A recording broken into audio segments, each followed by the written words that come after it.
Thank you for joining me. I'm Gerry Oginski, a New York medical malpractice and personal injury trial lawyer practicing law here in the state of New York.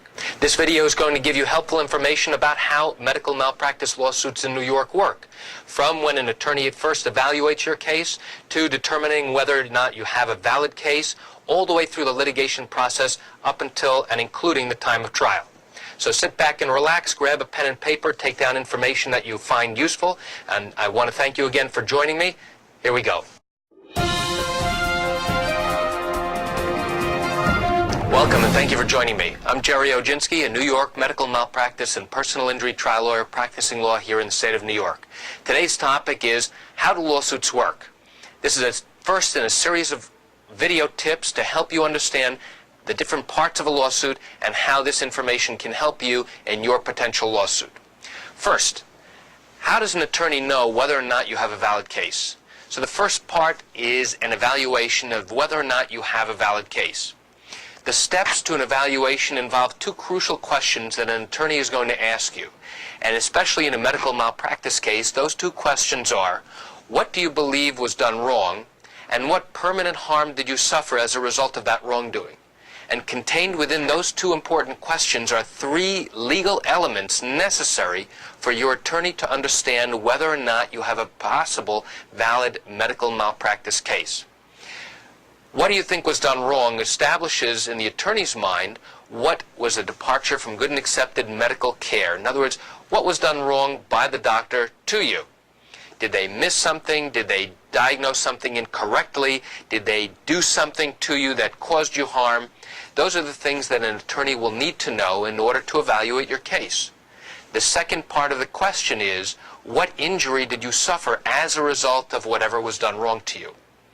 If nothing was done wrong to you, then obviously there's no basis to proceed forward. If something was done wrong to you, then we have to show, and the legal term is causation. We have to show that that wrongdoing was a substantial factor in causing or bringing about your injuries. So what that really means is whether it's more likely true than not true that the injury that you suffered is a result of the wrongdoing that was caused to you by a doctor or a hospital. The third element of the question that we asked a moment ago is, what permanent harm did you suffer as a result? If you suffered temporary harm, it's unlikely that an experienced medical malpractice attorney in New York is going to take on your case. Doesn't mean you don't have a case, it just means it's going to be very difficult to find someone who is willing to prosecute your action. If you suffered a long-term permanent injury or disability as a result of any wrongdoing, then you have a much better chance of having an experienced medical malpractice attorney take on your case and prosecute your matter. Once your attorney has had a chance to obtain information from you about all the details that you remember happening, he or she is then going to obtain all of your medical records.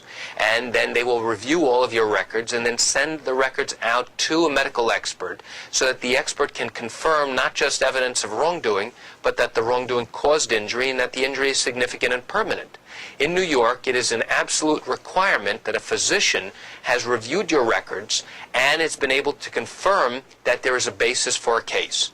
If an expert is unable to confirm that you have a valid basis for a case, it is impossible to go forward with a potential medical malpractice matter. To give you an idea of the length of time it takes to get your records, it could take anywhere from a week to 2 months to get all of your medical records. And it simply involves us sending off permission slips known as authorizations to the hospital or to the doctor's office, asking them for copies of your medical records. Sometimes it takes a lengthy period of time, other times we get it relatively quickly. If you wish to get your records, you can do so, and it tends to be quicker than if the attorney gets it. For some reason, the doctors and the hospitals tend to give the patients their records a lot quicker than they do for the attorneys. In any event, once the records are obtained and they have been reviewed by a medical expert, the attorney will then speak to your medical expert that he has retained in order to review your records. That medical expert evaluation will determine whether or not the lawyer has a valid basis to start a lawsuit on your behalf. If it turns out that there is no valid basis to bring a lawsuit, the attorney is then obligated to tell you, not just verbally, but in writing, that he cannot accept your case and then give you your options as to what you can and cannot do. Typically, the attorney will tell you what the time limit is to bring a lawsuit and strongly recommend that you seek advice of another attorney immediately to get another opinion. If, after discussion with the medical expert, the attorney determines that you have a valid basis for a case, then he will advise you of the fact that there has been confirmation of wrongdoing, the wrongdoing has caused injury, and the injury has resulted in a permanent and significant disability. That will now allow the attorney to bring a lawsuit on your behalf. Join me for the next video tip, which is a continuation of a series of topics concerning how lawsuits work. In this video segment, we're going to learn about what a summons and complaint is. You're going to learn what are the papers that a lawyer prepares when you start your lawsuit. You're also going to learn what an index number is and how the attorney actually goes about and serves those documents on the doctor or the hospital that's involved in your particular case. We're now at the point where an attorney is going to prepare the paperwork necessary to start an actual lawsuit. What the attorney does is prepare a document known as a complaint. The complaint is a document that sets forth the allegations in legal terms that will be used to serve and give it to the doctors or the hospital that are involved in your case. In addition to serving a document called a complaint, the attorney prepares a one-page piece of paper called a summons. And that has certain legal language in there that alerts the person who receives it that they then have to answer the allegations contained in the complaint within a specific time period. So let's go through the steps that an attorney will go through in preparing this document called a complaint. In any medical malpractice case, there is at least one cause of action, and that's one claim against the doctor or the hospital. And that's typically a negligence and medical malpractice claim. Negligence is carelessness. Medical malpractice is often defined as medical carelessness by a doctor or another health professional. So when we allege that the doctor or the hospital was negligent and committed medical malpractice, we are saying that they did not do what they were supposed to do and departed from the standard of care. And there are specific allegations that we're required to put in a particular complaint when we bring a lawsuit in the state of New York, in the Supreme Court of the state of New York, which happens to be the trial level court for cases in New York. Now, in addition to that particular claim, we oftentimes will allege something such as lack of informed consent. And what that means is that, say for example, you had surgery and something happened during the surgery to cause you injury. If the details show that the doctor or the health professionals did not give you sufficient information so that you were able to make an intelligent, informed decision about whether this procedure was right for you, then we claim that the doctor or the hospital did not give you sufficient information so that you can make an intelligent decision about whether that procedure was right for you. That's called lack of informed consent. Another claim that we commonly see is when the injured person is married and that person has suffered their own type of injury and has been unable to experience a normal relationship with their injured spouse as a result of your injuries. And we call that a loss of services claim, where now the spouse, the healthy spouse, must take care of the injured spouse and give up many of the things that they used to do before. Their relationship has suffered, and the things that they enjoyed doing is now no longer possible. So we also will include that if the person is married and suffered as well. So those are three basic claims that are used to establish what we call wrongdoing and to establish the elements necessary to prove a case in the state of New York. Once your attorney has prepared the complaint that's necessary to go forward with your case, he will typically send a copy of it to you together with a piece of paper known as a verification. And that's usually done so that you can verify that these are the claims that you are making and that the attorney isn't simply making them up for just the sake of bringing a lawsuit. You have to verify that this is your case and that you have read the enclosed allegations and that you believe them to be true and accurate. In many instances, you will not live in the same county as the attorney's office, in which case the attorney is then able to prepare what's called an attorney verification, which simply means that the attorney is confirming that he has consulted with the client and, based upon the documents that he has in his file, believes that these are accurate and true, and then can go ahead and file the paperwork with the court. join me for the next topic, which is what happens after the paperwork is filed so that your case can proceed forward. In our next segment, you're going to learn about what is an answer. The doctor's attorney or the hospital's attorney is going to receive the papers that start your lawsuit. They're going to serve something called an answer. And I'm going to explain to you what an answer is. You'll also find out what a bill of particulars is, as well as a preliminary conference, also known as a scheduling conference.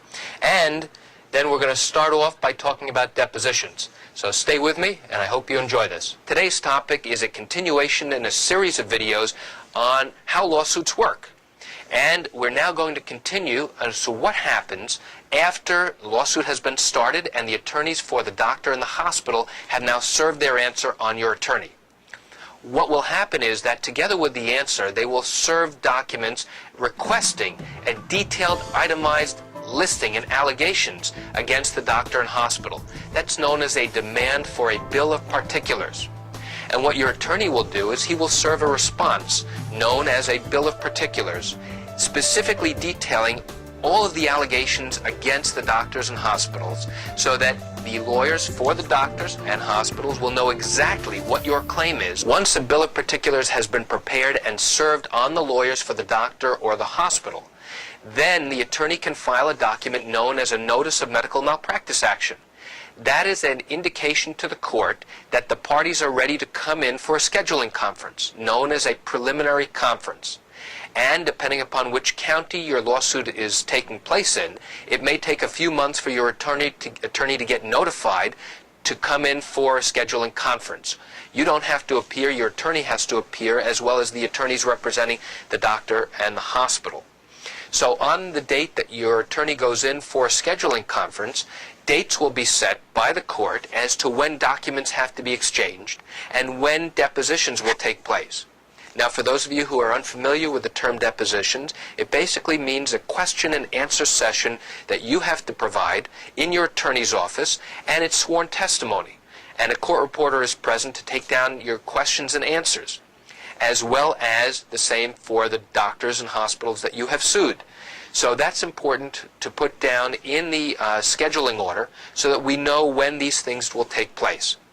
And your attorney will usually notify you when that occurs, and after the conference is held, the attorney will tell you when your deposition is scheduled to take place. Now, a lot goes on before your deposition will go forward. Many times clients will call an attorney wondering what's going on after the lawsuit has happened. Well, oftentimes the attorney does not let the client know all the behind-the-scenes work that goes on leading up to the deposition. And there's a lot of paperwork that has to be exchanged. Most importantly, the attorney must provide the lawyers for the doctors or hospital what's known as authorizations, which are permission slips that will allow the lawyers to get copies of all of your medical records. In addition, your lawyer will also have to provide copies of medical records that he has already obtained to the lawyers for the doctors and the hospital. And this allows the attorneys the opportunity to review the records to see for themselves what went on in your case. And oftentimes, since they don't rely on a plaintiff's attorney, which means an attorney representing an injured victim, to provide them with accurate records, they will then go out and take your permission slips and get your records directly from the doctor or the hospital themselves. Now, if you remember in one of my other video tips, when we went through how your attorney evaluates your case, we talked about the length of time it takes to get your own medical records. Well, now it's going to take the lawyers for the doctors and the hospital the same length of time, if not longer, to obtain all of your records, because first they must wait for the permission slips from you, then they have to process the paperwork, put cover letters with each one, and then send them out to the doctors and the hospitals requesting your records. Typically, what will happen is the doctors will send what's called a fee letter. They'll send a letter back to the lawyer or the law firm saying, we'll be happy to provide copies of these records to you, provided you pay us X dollars for copying costs. So now the attorney and the law firm must write a check to the doctor's office. They will send the check to the doctor, and now additional time will go by before the records are actually forwarded and furnished to the attorney. Once all of those steps have been completed and the attorney for the doctor or hospital has all of your medical records, then we can go forward with your deposition.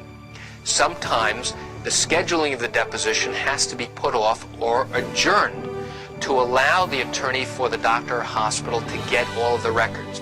And that's it for today's topic on setting up a discovery schedule with the court.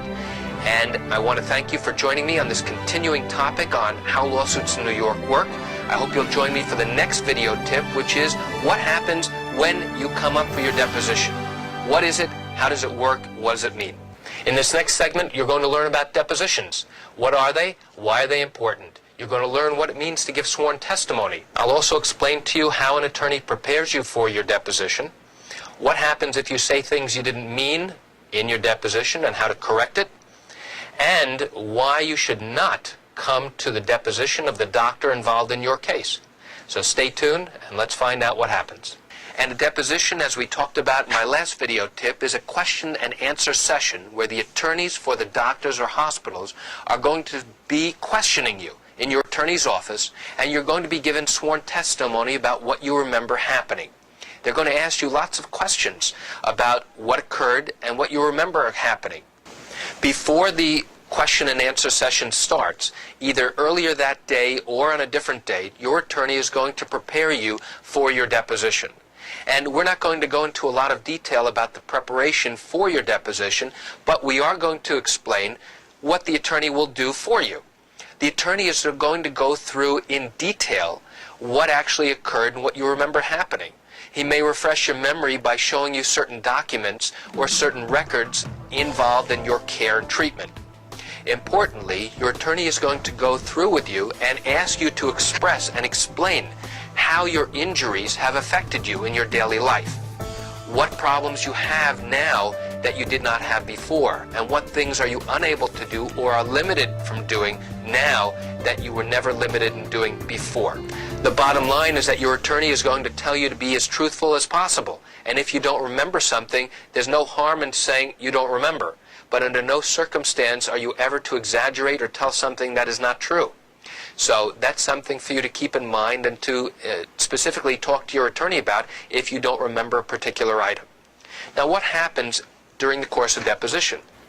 Giving a deposition is the same as giving sworn testimony in a court of law at the time of trial, because your testimony is being recorded by a court reporter, and that information will then be put into a booklet that you'll have to review and sign, confirming that it is accurate.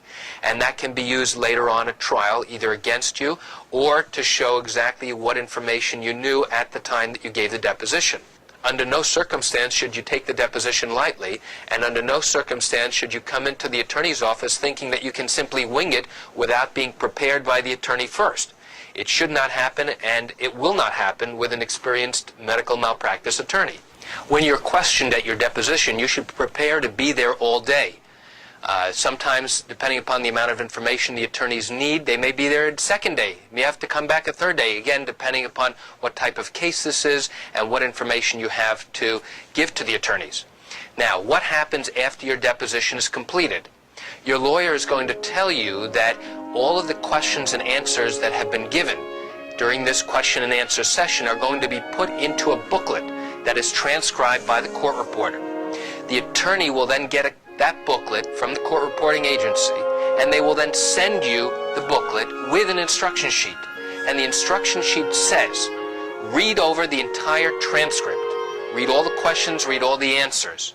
And if it is all accurate, you are to sign it and have it notarized and send it back to the lawyer. If corrections need to be made to your transcript, do not write on the actual transcript. You're going to have a separate page with an instruction to write down the page number and the line number of what was done wrong, what was transcribed wrong. You'll put down the correct information, you'll sign that page, have it notarized, and send it back to the attorney.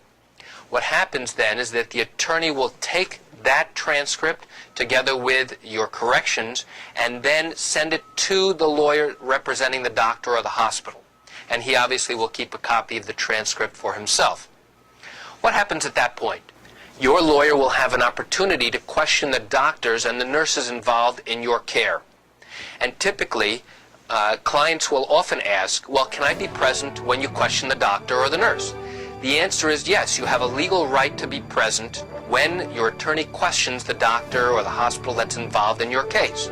However, I strongly advise most clients not to show up, because what happens is the clients will get very upset and very frustrated sitting across the table from a doctor who they believe caused them harm.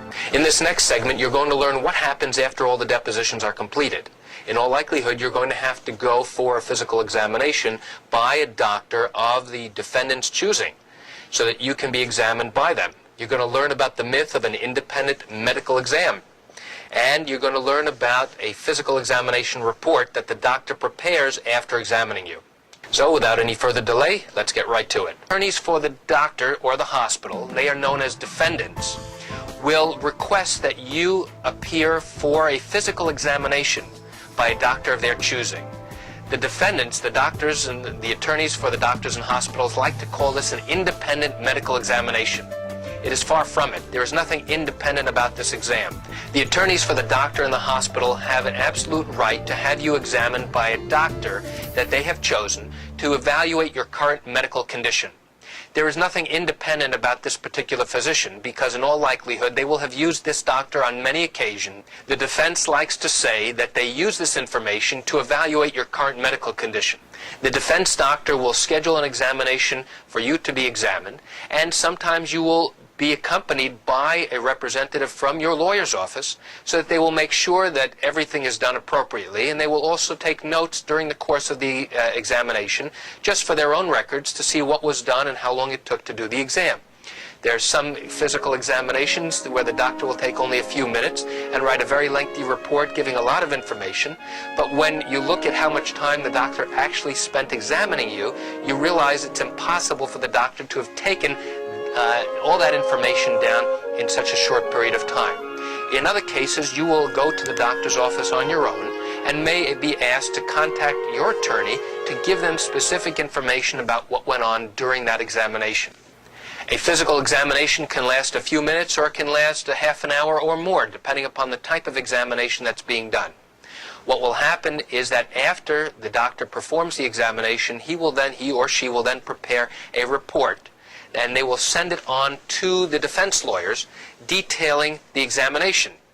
And there are certain things in there that your attorney is going to look for, because that report will be sent from the defense lawyers to your attorney and will be used later on at trial. So your attorney is going to go through that report with a fine-tooth comb to see what the doctor's findings were, what the examination consisted of, and whether the doctor was thorough in obtaining information from you, as well as from other records that he or she may have reviewed before examining you or after. Also, your attorney will go through that report to see what findings the doctor confirmed that you have, that your own treating doctors have confirmed, and shows that you have an ongoing injury or permanent disability. And that's very important to bolster your claim of injuries at the time of trial. And that's it for today's topic on what happens after depositions are done and now you've appeared for a physical examination. I hope you'll join me for the next segment and the next video tip, which is what happens after your physical examination, in the continuing episode of How Lawsuits in New York Work. In this final segment of our video, you're going to learn what happens once discovery is complete and what happens at a trial conference, also known as a pretrial conference. You'll learn a little bit about jury selection. You're going to learn about the availability of judges and the basics of a trial. We're now going to talk about what happens once your case is set for trial. You're now coming on for trial. And jury selection can take anywhere from a day to 2 days, depending upon how many jurors are available and how many parties there are to the lawsuit. Once a jury has been selected, you must now wait for an available judge to get assigned to, which typically is a random rotation on whoever is next available in the lineup. The attorneys will then conference your case with the judge. And typically, the judge will want to know what your case is about, how long he or she expects the trial to take, and if there are any pretrial issues that need to be addressed that need a court order before trial.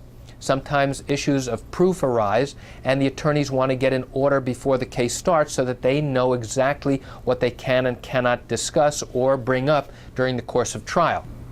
Depending upon the number of witnesses that will need to appear at trial, that will determine how many days it will take for your case to go in. It may take 3 days, it may take 5 days, it may take weeks. I'm often asked by clients, do you need all 6 people to arrive at a unanimous decision in order to reach a verdict in a medical malpractice or personal injury case? The answer is no. In New York, we do not need all 6 people to reach a unanimous decision. You need at least 5 out of the 6 to answer positively that there has been wrongdoing and that the wrongdoing has caused injury and that the injury is significant and permanent, as well as how much to award to you for your past pain and suffering, your future pain and suffering, as well as medical expenses that you have incurred. Now, do the same 5 out of 6 people need to answer the questions in each of the what we call jury interrogatories, questions that the jury must answer? The answer is no. They can be different 5 people for each of the questions. They do not have to be the same 5 people.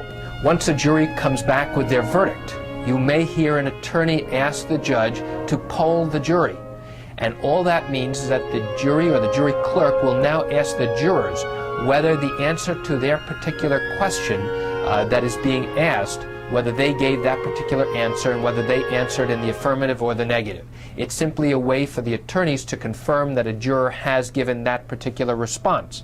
It's not to embarrass anybody. It's not to do anything other than to confirm, because sometimes there is a mistake made in entering information from what everybody has agreed on to information contained on the jury verdict sheet. So that's designed to try and prevent any errors from transcribing the answers onto the sheet. Sometimes during the course of jury deliberations, the jury may have questions about either the judge's instructions or particular proof that they want to hear reread to them, or certain testimony that they want to have read back.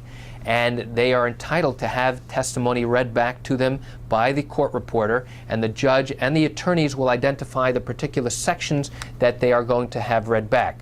Other times, the jury may have a question about a particular instruction that the judge gave them on the law. The judge will then consult with the attorneys to determine the best way to try and explain that issue to them, either by rereading a section that they already read or by giving an off-the-cuff explanation in simpler terms to allow the jury to understand what it means.